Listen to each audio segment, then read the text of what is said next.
Welcome అండి. ఈరోజు వచ్చేసి మనం Buddhism during Satavahana times discuss చేద్దాము. యాజ్ యూజువల్గా ఈ పీడిఎఫ్ మీరు డౌన్లోడ్ చేసుకోండి. ఐదర్ వీడియో డిస్క్రిప్షన్లో ఉన్న, ఛానల్ అబౌట్ సెక్షన్లో ఉన్న, టెలిగ్రామ్ ఛానల్ లింక్ ఉంటుంది. డౌన్లోడ్ చేసుకోవడం మర్చిపోవద్దు. మన రివిజన్ కూడా యూజ్ అవుతుంది అన్నట్టు. అయితే ఈ Buddhism during Satavahana times discuss చేసే ముందు నేను ఒక 2 క్వశ్చన్స్ డిస్కస్ చేస్తా. అంటే ఒక క్వశ్చన్ ఇస్తే దానికి మెయిన్ పాయింట్స్ ఏమి ఉండాలని చెప్పేసి. అయితే ఒకవేళ ఒక క్వశ్చన్ 1 ఉందనుకోండి, ఒక క్వశ్చన్ ఫర్ ఎగ్జాంపుల్ అనుకోండి, describe describe describe the religious developments during Satavahana dynasty అన్నాడు అనుకోండి. Religious developments during Satavahana dynasty అన్నాడు అనుకోండి. మనం ఏం చేయాలి? ఫస్ట్ వచ్చేసి Vedic faith, Vedic religion, Jainism, Buddhism అని 3 సెపరేట్ చేసి మూడింటి గురించి పాయింట్స్ రాయాలన్నట్టు. అంటే ఫస్ట్ ఏం రాస్తాం మనం? మెజారిటీ అంటే many Satavahana rulers have patronised various religions and they followed A policy of religious tolerance అని స్టార్ట్ చేసి వేదిక్ ఫెయిత్ అంటే వేదిక్ రిలీజియన్ గురించి, జైనిజం గురించి, బుద్ధిజం గురించి రాస్తాం అన్నట్టు. ఏది? రిలీజియస్ డెవలప్మెంట్స్ గురించి అడిగినప్పుడు. ఇది ఒకటి. అదే వాడు రైజ్ అండ్ గ్రోత్ ఇంకోటి చెప్పడం మర్చిపోయినా ఏంటంటే, ఈ వేదిక్ రిలీజియన్ అనేది చాలా మంది మర్చిపోతారు. అండి ఎందుకు అంటున్నా అంటే, ఇప్పుడు రిలీజియస్ డెవలప్మెంట్స్ అన్నారు అనుకోండి, మనకు మామూలుగా జైనిజం, బుద్ధిజం ఇవే గుర్తొస్తాయి. కానీ వేదిక్ రిలీజియన్ కూడా ఇంపార్టెంట్, మెన్షన్ చేయాలి. ఎందుకంటే majority of the Satavahana rulers followed Vedic రిలీజనే కదా. అది మెన్షన్ చేయకపోతే మనం మిస్ అయిపోయినట్టే, మేజర్ పాయింట్ మీద మిస్ అయినట్టే. సో మనం రిలీజియస్ డెవలప్మెంట్స్ గురించి అడిగినప్పుడు Vedic religion or Vedic faith అయితే ఖచ్చితంగా మెన్షన్ చేయాలి, మర్చిపోకండి. అయితే rise and growth of Buddhism, Jainism అని అడిగాను అనుకోండి. For example, describe the rise and growth of Buddhism and Jainism prior and during the Satavahana dynasty అని అన్నాడు. ఇది ఎందుకంటున్నా అంటే, rise and growth of Buddhism and Jainism మనకి సిలబస్లో కూడా ఉంది, మెన్షన్ చేసిండ్రు. సో ఇది ఇంపార్టెంట్. ఇట్లా అడుగుతుండొచ్చు. అడిగినప్పుడు ఏం రాయాలి మనం? ఫస్ట్ స్ప్రెడ్ గురించి, అంటే జైనిజం ఎట్లా స్ప్రెడ్ అయింది, బుద్ధిజం ఎట్లా స్ప్రెడ్ అయింది, ఫస్ట్ అది. అంటే ఎట్లా, హౌ ఇట్ స్టార్టెడ్, వాళ్ళ పలానా స్టోరీస్ ఉంటాయి కదా. జైనిజం అనుకోండి, 4th century BCలో మనకి మగధ డైనాసిటీ దగ్గర, సో మగధలో ఫెమైన్ వచ్చింది. తర్వాత భద్రబాహు డిసైపుల్స్ వాళ్ళని ఫాలోవర్స్ని తీసుకొని శ్రావణ బెల్గోల ఇటు వచ్చిండ్రు, కింద సౌత్కి వచ్చిండ్రు అంత. సో ఆబ్వియస్ ఆ స్టోరీస్ మొత్తం రాయాలి. స్ప్రెడ్ గురించి ఆ పాయింట్స్ ఉన్నాయి కదా, నేను ప్రీవియస్గా కూడా చెప్పింటి కదా. అది మనం బుద్ధిజం రిలేటెడ్ ఈరోజు డిస్కస్ చేస్తాము. సో నేను చెప్పేది ఏంటంటే, ఫస్ట్ స్ప్రెడ్ గురించి రాస్తాం. ఏది? Rise and growth of Jainism and Buddhism అడిగినప్పుడు స్ప్రెడ్. దాని తర్వాత patronage given by kings, queens, వాళ్ళ రిలీజియస్ టాలరెన్స్ ఉండే, the kings who took up that religion. అంటే for example Srimukha, he took up initially Jainism కదా, సో ఆయన గురించి మెన్షన్ చేయాలి. సో అది వాళ్ళ బుద్ధిజంకి వచ్చేసరికి patronage and donation of crafts men, merchants అని కూడా మెన్షన్ చేయాలన్నట్టు. అయితే నెక్స్ట్ వచ్చేసి important people who helped in the growth of the religion. For example Kondakundacharya with respect to Jainism, Acharya Nagarjuna with respect to Buddhism. ఇట్లా ఫస్ట్ స్ప్రెడ్, తర్వాత patronage కానీ donations కానీ, patronage donations or కాదు, నెక్స్ట్ ఇంపార్టెంట్ పీపుల్. ఇదనే కాకుండా మీరు తర్వాత కావాలనుకుంటే architecture, stupas, temples, how language used was of common people, అట్లా చిన్న చిన్న పాయింట్స్ ఉంటాయి, అవి కూడా మెన్షన్ చేయొచ్చు. ఏది ఎప్పుడు అడిగినప్పుడు? Rise and growth of Jainism and Buddhism అడిగినప్పుడు. సో అర్థమైంది కదా. రిలీజియస్ డెవలప్మెంట్స్ అడిగినప్పుడు వేదిక్ రిలీజన్ మర్చిపోవద్దు. Rise and growth of Jainism and Buddhism అడిగినప్పుడు స్ప్రెడ్ రాయాలి, ప్యాట్రనేజ్ డొనేషన్స్ గురించి రాయాలి, అండ్ ఇంపార్టెంట్ పీపుల్ గురించి కూడా రాయాలి. ఓకే, ఇది ఫైన్ కదండి. మనం బుద్ధిజంలోకి వెళ్ళిపోదాం. Buddhism, how did Buddhism spread? మనం చూసేటప్పుడు మీరు జైనిజంతో కంపేర్ చేస్తూ చూడండి, మనకి ఈజీ ఉంటుంది, ఈజీ గుర్తుంటుంది. అయితే unlike Jainism, during Buddha's lifetime itself it spread to Telangana and Andhra region. Jainism ఎట్లా, జైనిజంలో మహావీర టైంలోనే స్ప్రెడ్ కాలే కదా, కానీ బుద్ధ ఉన్న లైఫ్ టైంలోనే Buddhism spread to Telangana and Andhra regions అని అంటున్నాడు. దానికి ఒక కపుల్ ఆఫ్ స్టోరీస్ కూడా ఉన్నాయి. ఆ స్టోరీస్ కూడా మనం మెన్షన్ చేయాలి. ఏది, how did Buddhism spread in to Telangana and Andhra అన్నప్పుడు ఆ రెండు స్టోరీస్ కూడా మెన్షన్ చేయాలి. నేను డిస్కస్ చేస్తాను ఆ రెండు స్టోరీస్ ఏంటని. ఫస్ట్ అనెక్డోట్ ఆర్ స్టోరీ ఏంటంటే, it was belief of Tibetan Buddhist అండి. ఏంటంటే సుచేంద్ర అని ఒక కింగ్ ఉంటుండే, king of Shambhala kingdom. So he requested Buddha to visit Amaravati and administer Kalachakramula Tantropadesham. అంటే అదొక రిచువల్. ఆ రిచువల్ని అంటే అదొక method, ancient Buddhist tantric method in highest yoga tantra. అంటే అదొక కాంప్లికేటెడ్ రిచువల్, ఒక ప్రాక్టీస్ లాగా. అది పీపుల్కి చెప్తారు, ఒక ఆ, దాన్ని ఆ తంత్ర, అదొక ప్రాక్టీస్ లాగా, అదొక రిచువల్ లాగా ప్రీచ్ చేస్తారనమాట. అది బుద్ధ వచ్చి అమరావతి విజిట్ చేసి అది అడ్మినిస్టర్ చేసిందని అంటారు. ఇది ఒక స్టోరీ అది. అయితే దీంట్లో ఏమంటారు అంటే, first కాలచక్ర Tantra initiation teachings started at Amaravati అని అంటారు. ఇది అకార్డింగ్ టు దిస్ స్టోరీ. అయితే మరి బుద్ధాస్ లైఫ్ టైంలోనే ఇది స్ప్రెడ్ అయిందని టూ స్టోరీస్ ఉన్నాయి కదా, ఇదొక ఫస్ట్ స్టోరీ.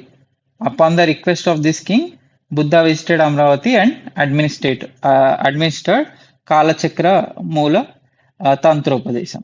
అదొకటి. సెకండ్ స్టోరీ ఒకటి. సెకండ్ ఏంటంటే సుత్తని పద అండ్ కథవత్తులో ఉంది అనమాట. ఈ రెండు వచ్చేసి బుద్ధిస్ట్ స్క్రిప్చర్స్ అన్నట్టు. ఈ బుద్ధిస్ట్ స్క్రిప్చర్స్లో ఏముంది, ఇట్ ఇట్ అంటే అదేంటి, Buddhism spread to Telangana even before the rule of Ashoka అనమాట. అయితే అందులో ఏముంది స్టోరీ సుత్తని పదాలు అంటే, బావరి అని ఒక గురువు ఉంటాడు అనమాట. బావరి అని ఒక గురువు ఉంటాడు. ఇక్కడ కవితవాన అని ఒక island on the Godavari river. ఇది ప్రెసెంట్ టైమ్స్లో వచ్చేసి ఇది బాదనకుర్తి అని అంటారు. బాదనకుర్తి నిర్మల్ డిస్ట్రిక్ట్లో ఉంది. ఇది మన తెలుగు అకాడమీలో కరీంనగర్ డిస్ట్రిక్ట్ అని మెన్షన్ చేసింది, కానీ కాదండి, ఇది నిర్మల్ డిస్ట్రిక్ట్, బాదనకుర్తి. ఇప్పుడు ప్రెజెంట్లీ ఈ ఏరియా అని అంటారు అనమాట. అయితే అక్కడ ఆయన ఉంటున్నప్పుడు వాళ్ళ కొంతమంది డిసైపుల్స్ని, అంటే ఒక 16 మెంబర్స్ లర్నర్ డిసైపుల్స్ని, మీరు వెళ్ళి బుద్ధాని కలవండి, రాజగృహలో ఉంటాడు బుద్ధ, ఆయన ఏం చెప్తాడో వినండి, ఆయన ప్రీచింగ్స్ వినండి అని పంపించిండు అనమాట.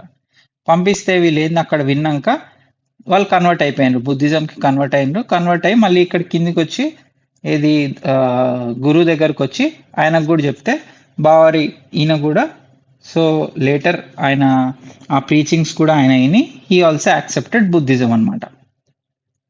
సో ఈ బావరి అనేటైనా ఇక్కడ కవిత వానా ఐలాండ్ అన్నా కదా, ఇది ఎక్కడుంది, అస్మాక. అప్పట్లో అస్మాకనే కదా. అస్మాక అంటే ఏమేమి వస్తాయి, నిజామాబాదు, ఆదిలాబాదు, కరీంనగర్.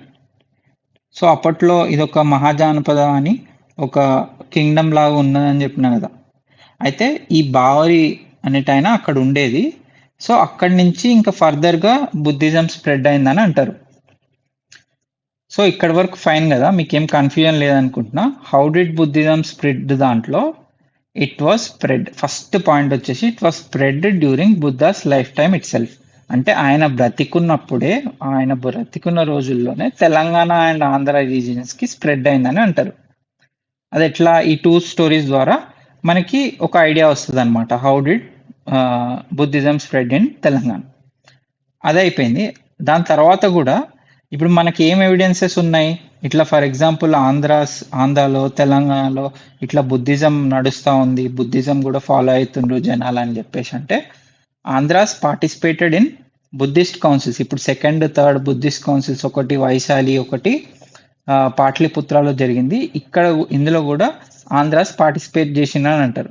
ఇప్పుడు థర్డ్ బుద్ధిస్ట్ కౌన్సిల్లో అయితే కథవాతు, ఇక్కడ చూసినాం కదా, కథవాతులో కూడా మెన్షన్ చేసిండ్రు అందకాస్ అనేటోళ్ళు, అంటే ఆంధ్రాస్ పార్టిసిపేట్ చేసిండ్రు. ఏది, థర్డ్ బుద్ధిస్ట్ కౌన్సిల్ పాట్లిపుత్రాలో జరిగిన థర్డ్ బుద్ధిస్ట్ కౌన్సిల్ కూడా పార్టిసిపేట్ చేసిందని మెన్షన్ చేసింది ఏది ఈ బుద్ధిస్ట్ స్క్రిప్చర్లో. So also 13th rock edict of Ashoka, Andhras, according to that edict, Andhra's were following Buddhism అంట ఆ టైంలో, అశోక టైంలో కూడా. అంటే ఇది ఫైనల్గా ఏంటి కంక్లూజన్?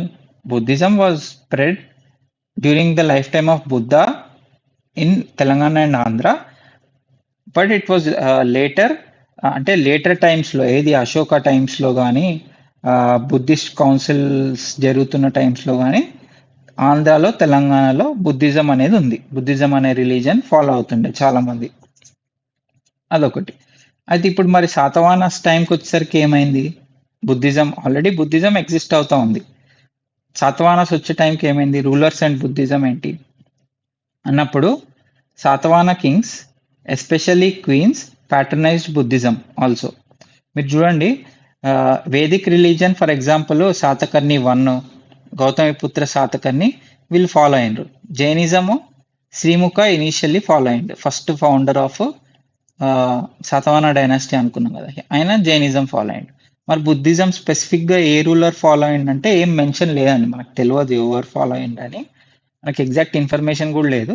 కానీ జనరల్గా ఏమంటారంటే సో వాళ్ళు గ్రాంట్స్ ఇచ్చేది, వాళ్ళు ఏమన్నా హెల్ప్ చేసేది, వాళ్ళకి ఏమన్నా ల్యాండ్స్ కావాలన్నా అట్లా. సో అదేంటంటే మనం ఏం అంటామంటే Satavahana kings especially queens they patronize Buddhism also. అంటే జైనిజం వేదిక్ రిలీజనే కాకుండా బుద్ధిజం కూడా దే యూస్ టు హెల్ప్ అనమాట. అయితే బాలకృష్ణ అంటే Gautamiputra Satakarni donated a village at Trirashmi to Buddhist monks in his mother's honour. అంటే అప్పట్లో వీళ్ళు బుద్ధిజాన్ని ప్యాటర్నైజ్ చేసిందని ఎట్లా చెప్తున్నావు అంటే ఇగో చూడండి ఇట్లా డొనేట్ చేసిండ్రు, అట్లా విలేజెస్ కానీ ఇట్లా ల్యాండ్స్ కానీ ఇట్లా డొనేట్ చేసేది. ఇదే ఎగ్జాంపుల్ అన్నట్టు.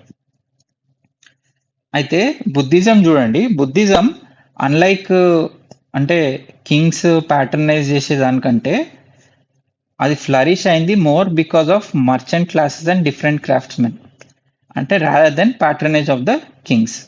ఇది మనకు ఎట్లా తెలుస్తుంది? ఇప్పుడు నాసిక్, జునార్, కనేరి ఇన్స్క్రిప్షన్స్లో ఏముందంటే there was it informed about guilds donations, అంటే గిల్డ్స్ ట్రేడ్ అసోసియేషన్స్ అని ఫామ్ అయినాయి అని చెప్పిన కదా. అయితే ఈ ట్రేడ్ అసోసియేషన్స్ ఏం చేసేవంటే they use to donate to Buddhist monks కానీ బుద్ధిస్ట్ అంటే ఆ సంఘాస్కి కానీ వాళ్ళు డొనేట్ చేసేది అన్నట్టు. ఎక్కువ మర్చెంట్ క్లాసెస్ ఇట్లా డిఫరెంట్ క్రాఫ్ట్స్మెన్ వాళ్ళు ఎవరైతే గిల్డ్స్ ఫామ్ చేసుకున్నారో they use to donate rather than the patronage of kings. It flourish more because of merchant classes and different craftsmen. అది. సో రైజ్ అండ్ స్ప్రెడ్లో ఇవన్నీ వస్తాయి అన్నమాట. రైజ్ అండ్ స్ప్రెడ్ ఆఫ్ బుద్ధిజంలో మనకు first మళ్ళీ నేను రిపీట్ చేస్తా. First Buddha's life టైంలోనే spread అయింది. ఎట్లా అంటే ఈ స్టోరీస్ మనకి ఎవిడెన్స్ ఇస్తున్నాయి. తర్వాత బుద్ధిస్ట్ కౌన్సిల్స్ జరిగినప్పుడు కానీ అశోకన్ టైమ్స్లో కానీ బుద్ధిజం ఆంధ్ర తెలంగాణలో ఉండే. తర్వాత శాతవాహనస్ వచ్చినాక కూడా they use to patronize Buddhism and especially it flourished because of the patronize అంటే the help of merchant classes and different craftsmen who formed various guilds during that time. So అట్లా రైజ్ అండ్ స్ప్రెడ్ అట్లా. So ఇదే కాకుండా next important places చూద్దాం. అంటే in తెలంగాణలో Buddhist important places అంటే for example అక్కడ చైత్యాసో విహారసో స్తూపాసో ఇట్లా ఉన్నాయనుకోండి, ఇట్లా ఆర్కియలాజికల్ సైట్స్ ఇట్లా దొరికినాయి అనుకోండి, అది ఆబ్వియస్గా those were important centres of Buddhism అన్నట్టే. ఎందుకంటే వాళ్ళ ప్రెజెన్స్ తెలవాలంటే ఇవి ఏమైనా ఉంటే సరిపోతుంది, ఈ స్తూపాస్ ఆర్ విహారస్ చైత్యాస్ ఇవి ఉంటే సరిపోతుంది అన్నట్టు. సో ఇంపార్టెంట్ ప్లేసెస్ ఏంటి తెలంగాణలో అంటే కొండాపూర్, ఫణిగిరి నల్గొండలో ఉంది, తిరుమలగిరి ఇది కూడా నల్గొండ, మీర్జాంపేట్ ఇది కరీంనగర్. సో ఇవి ఇంపార్టెంట్ సెంటర్స్ అన్నట్టు. అయితే ఇవి కాకుండా ది మోస్ట్ ఇంపార్టెంట్ సెంటర్ వచ్చేసి ధూళికట్ట అండి. ధూళికట్ట ఇది కరీంనగర్లో ఉంది. కరీంనగర్ ఇక్కడ ఒక స్తూప ఉంటుంది. అక్కడ అది చాలా ఫేమస్ అన్నట్టు. ఫేమస్ అండ్ చాలా important place with respect to Telangana అది. అయితే అక్కడ ఏందంటే there was even worship of serpent goddess, అంటే నాగదేవత ఆరాధన అని అంటారు. అక్కడ on the Dhulikatta stupa Nagamuchilinda sculpture అని ఒక స్కల్ప్చర్ ఉంటుంది. అయితే this sculpture shows prayer posture before the stupas, అంటే ఇట్లా పాములు ఇవన్నీ ఇట్లా బుద్ధాకి ప్రే చేస్తున్నట్టు అట్లా స్తూపాస్ మీద ఉంటుంది అన్నట్టు ఆ స్కల్ప్చర్. మనం ఈ స్కల్ప్చర్ చదువుతున్నప్పుడు కూడా చూస్తాము. కానీ ఇది important, one of the most important places in Telangana with respect to Buddhism అని అంటే Dhulikatta. Dhulikatta one of the most important places. అయితే ఇంకా చాలా ప్లేసెస్ కూడా ఉన్నాయండి. ఫర్ ఎగ్జాంపుల్ అంటే అవన్నీ శాతవాహనాస్ టైమ్స్లో ఉన్నాయని కాదు, జనరల్గా ఇది బుద్ధిజము తెలంగాణకు సంబంధించి ఇంకా వేరే ప్లేసెస్ కూడా ఉన్నాయి. ఫర్ ఎగ్జాంపుల్ నందికొండ అంటారు, నందికొండ, గాజుల బండ, నందికొండ, గాజుల బండ, కోటిలింగాల. కోటిలింగాల అయితే ఇక్కడ Buddhist temple which was considered as treasury అండి, అంటే it was found out based on coins. ఇక్కడ ఒక ట్రెజరీ లాగా టెంపుల్ ఉందనేసి అని అంటారు. ఇది ఒక్కటే కాదు, జీలకర్రగూడెం అంటారు, వరంగల్లో ఉంటుంది ఇది. పాసేగామ్ అని ఒక సెంటర్ ఉంటుంది, ఏదో ఒక ఇంపార్టెంట్ బుద్ధిస్ట్ సెంటర్. ఇది చెన్నపూస అని ఒక బుద్ధిస్ట్ స్కాలర్ ఉంటాడు, ఆయన ఆయన వల్ల ఇది ఫేమస్ అవుతుంది. దానికంటే ముందు దీన్ని చెన్నపూసగం అని కూడా పిలిచేది. అదొక్కటే కాదు, నేలకొండపల్లి అని కూడా ఒక ఇంపార్టెంట్ ప్లేస్ ఉంది. ఏది important Buddhist centre in Telangana, Nelakondapalli. ఇది ఎక్కడుంది? ఖమ్మం డిస్టిక్లో ఉంది. అయితే ఇక్కడ white stone stupa and bronze Buddha statues కూడా ఉన్నాయండి. సో ఇవన్నీ నేను ఎందుకు మెన్షన్ చేయాలంటే ఇవి సరిపోతాయి, important places in Telangana during Satavahana అన్నప్పుడు ఇవి వస్తాయి. ఆబ్వియస్గా వేరే డైనాసిటీస్ ఉన్నప్పుడు కూడా వేరే స్తూపాస్ కావచ్చు ఇవన్నీ బిల్డ్ చేసిండ్రు కదా, సో అవి మనకి ఫర్దర్ చాప్టర్స్లో కూడా వస్తాయి ఆ రీజన్స్ అనేవి. సో నేను అందుకే ఏం మెన్షన్ చేయలేదు. ఇదైతే ఇంపార్టెంట్ అన్నట్టు. ద మోస్ట్ ఇంపార్టెంట్ వచ్చేసి Dhulikatta, which was one of the most important Buddhist centres in Telangana. Okay okay సరేనండి. నెక్స్ట్ మనం సెక్ట్స్ అండ్ బ్రాంచెస్, అంటే various branches of shoots of the Buddhist philosophy, దాని గురించి చూద్దాం. అయితే ఇది చూసే ముందు మీరు చూడండి, సెకండ్ బుద్ధిస్ట్ కౌన్సిల్లో ఆంధ్రాస్ కూడా పోయిండ్రని అన్నారు కదా, మెన్షన్ చేసిండ్రు కదా.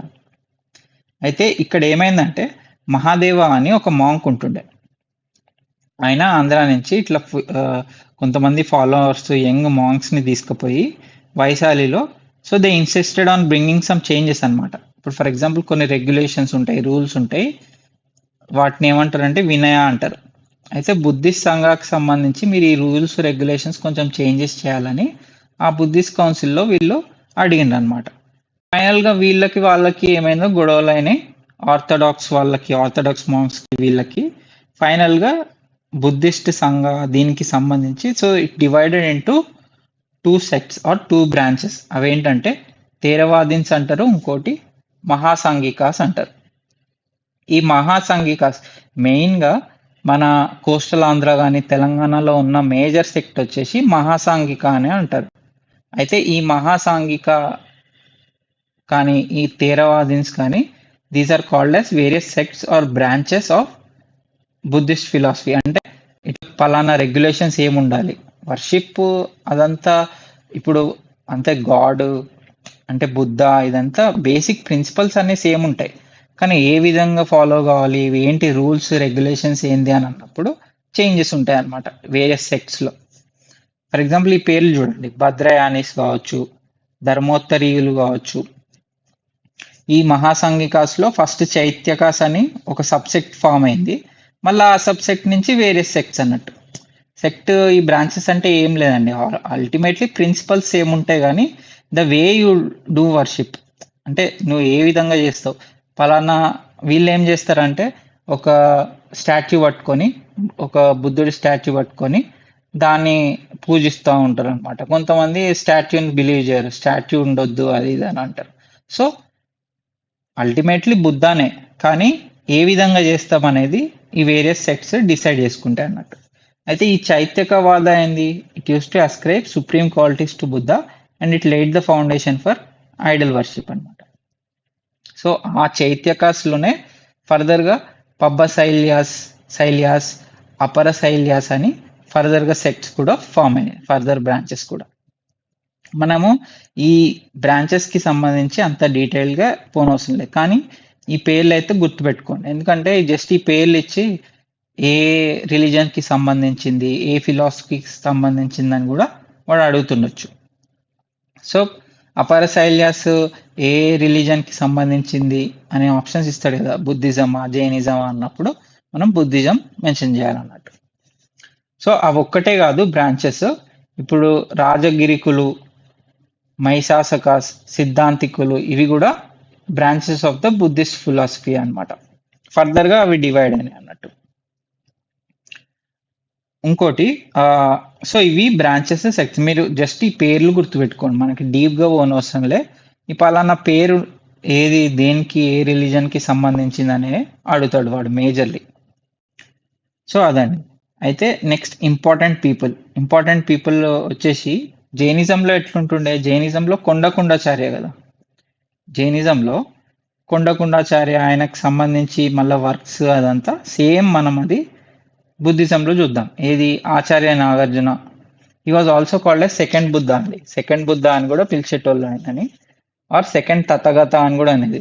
జనరల్గా ఇండియన్ ఐన్స్టీన్ అట్లా కూడా పేర్లు ఉన్నాయి, కానీ మనకు అంత అవసరం లేదు. మనం just he was a major figure, అంటే he was a great Buddhist philosopher, అది మనకి తెలుసుంటే చాలు అంతవరకు. అయితే he was the contemporary of Yajnashri Satakarni. అంటే యజ్ఞశ్రీ శాతకర్ణి మీకు గుర్తుందా టైం లైన్, 165 to 194 CE. అంటే ఆ టైంలో ఆచార్య నాగార్జున ఆయన ఉన్నాడని మీనింగ్ ఇది. అయితే నెక్స్ట్ వచ్చేసి యాజ్ పర్ లంకావతార సూత్రం వెదాలి, అంటే Vedali village he was the birth place, అంటే ఆయన అక్కడ పుట్టిండని చెప్పేసి అని అంటారు ఎందులో, లంకావతార సూత్రంలో. అయితే ఈ విలేజ్ వచ్చేసి తెలంగాణలోనే ఉందని అంటారు అనమాట, అది ఎగ్జాక్ట్ తెలియదు కానీ జనరల్గా అది తెలంగాణలోనే ఉంది ఈ వేదాలి అనే విలేజ్, ఇక్కడ ఆయన జన్మించిండని అంటారు. His birth place was in Vedali village అని అంటారు. అయితే నెక్స్ట్ హీ ఎస్టాబ్లిష్డ్ యూనివర్సిటీస్, ఎక్కడ నాగార్జున కొండ, అమరావతి, ఇక్కడ he established universities, and his philosophy was called Madhyamikavadam. His philosophy was called as Madhyamikavadam, and he did not accept soul philosophy. ఆయన philosophy గురించి అడిగినప్పుడు his philosophy was named as Madhyamikavadam and he did not accept soul philosophy అని mention చేయాలి. Next he helped spread Mahayana in Andhradesa. మీరు గుర్తుపెట్టుకోండి, మహాసాంఘిక అన్న కదా, అది సిమిలర్ టు మహాయాన అన్నట్టే. మన తెలుగు అకాడమీలో మహాయాన కానీ మహాసాంఘిక రెండు సేమ్ అనే అంటుండ్రు, కానీ కొంచెం తేడా ఉంది. కానీ మీరు ఎగ్జామ్ పరంగా అయితే మహాయాన మహాసాంఘిక అనే తీసుకోండి. సో ఆచార్య నాగార్జున కాంట్రిబ్యూషన్ ఏంది, he help spread Mahayana in Andhradesha, ఇదొకటి. నెక్స్ట్ ఫైనల్గా ఆయన బుక్స్ చూద్దాం. బుక్స్ ఆయన దగ్గర 24 రాసిండంట సాంస్క్రిట్లో, కానీ మనకు అన్ని అవసరం లేదు, ఒక 2-3 ఎగ్జాంపుల్ సరిపోతుంది. సుహృల్ లేఖ ఒకటి, రత్నావళి ఒకటి, ప్రజ్ఞాపరమిత శాస్త్రం ఒకటి. ఇవన్నీ మనం లిటరేచర్లో కూడా చూస్తాం, కానీ ఈ 3 బుక్స్ అయితే గుర్తుపెట్టుకోండి. ఆచార్య నాగార్జునకు సంబంధించిన ఆయన రాసిన 3 బుక్స్, సుహృల్ లేఖ, రత్నావళి, ప్రజ్ఞాపరమిత శాస్త్రం. అదండి బుద్ధిజంకి సంబంధించి ఇది ఇన్ఫర్మేషన్ అన్నట్టు. అయితే మీరు ఫైన్ కదా, మీకు ఏం కన్ఫ్యూజన్ అయితే లేదనుకుంటున్నాను నేను. ఉన్నా కానీ మీరు కమెంట్ చేయండి, ఇది వీడియోలో కమెంట్ చేయండి, నేను రిప్లై ఇస్తాను. మీకు ఏదైనా క్వశ్చన్స్, డౌట్స్, ఏదైనా సజెషన్స్ ఉన్నా మీరు కమెంట్ చేయండి, నేను రిప్లై ఇస్తాను. అయితే మనము బేసిక్గా రిలీజియస్ డెవలప్మెంట్స్ ఫినిష్ అయిపోయిందండి. ఏది శాతవాహన డైనాస్టీకి సంబంధించి వేదిక్ రిలీజన్ చూసినాం, జైనిజం చూసినాం, బుద్ధిజం చూసినాం. ఈ 3 ఉన్నాయి, ఇంకేం లేవు. ఫర్దర్గా ఇదైతే అయిపోయింది, ఏది మన రిలీజన్ ఇదైతే అయిపోయింది. నెక్స్ట్ ఆర్కిటెక్చర్ కావచ్చు, ఆర్కిటెక్చర్, స్కల్ప్చర్, పెయింటింగ్స్, ఇవన్నీ చూద్దాం నెక్స్ట్ ఫర్దర్ ఎపిసోడ్స్లో. అదండి. మీకు ఏమన్నా క్వశ్చన్స్, డౌట్స్, సజెషన్స్ ఉంటే మీరు ఖచ్చితంగా కమెంట్ చేయండి. నేను I will try to reply. Thanks అండి. Thanks for watching today's video. See you.